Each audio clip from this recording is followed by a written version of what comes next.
bonsoir. Enfin, si on peut appeler ça un soir, dans un endroit où il y a plus de lumen que dans un bloc opératoire. Vous m'avez envoyé à Lidiani. On m'a dit, Lucien, il y a une maison illuminée. C'est comme dire que le soleil est un peu tiède. Mes amis, bienvenue dans l'endroit où l'obscurité vient se faire soigner pour dépression et où les mythes se suicident par pure euphorie collective. Regardez-moi ça. Ostrandom Lidiani. La première chose qui vous vient à l'esprit n'est pas « Oh, comme c'est féerique ». Non, la première question c'est « Est-ce que les astronautes de l'ISS le voient, ou est-ce que ça vient de leur griller la rétine à travers le hublot ?»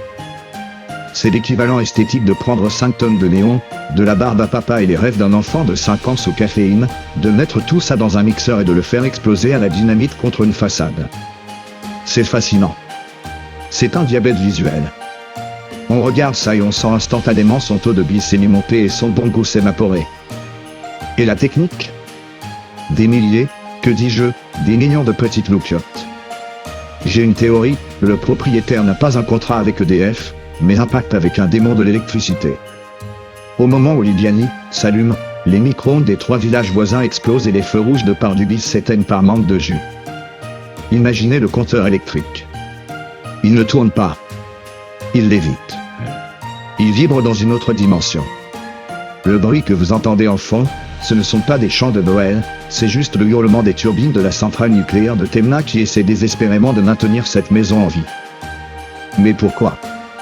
Pourquoi des milliers de gens traînent-ils leur carcasse jusqu'à Lidiani pour regarder une maison qui ressemble à Las Vegas après une attaque de lutins sous ecstasy ? Parce qu'on a besoin de croire que si on accroche assez de LED sur un mur, le vide existentiel à l'intérieur de nous va finir par s'éclairer.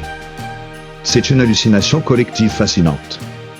Vous êtes là, dans le gel, vos pieds deviennent bleus, mais vous souriez parce que le renne sur le toit clignote au rythme de votre prochain infarctus. C'est le triomphe de la volonté humaine sur le bon sens.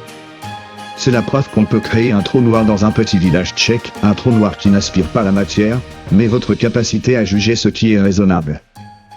Alors, Ostrandom Lidiani. Est-ce que c'est beau ? Non. Est-ce que c'est terrifiant ? Absolument. Est-ce que j'y retournerai ? Seulement si je décide de devenir aveugle avec le sourire.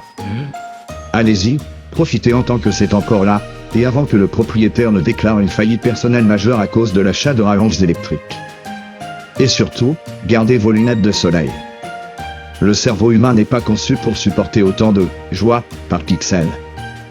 La prochaine fois, envoyez-moi dans une cave. Dans le noir. Dans le silence.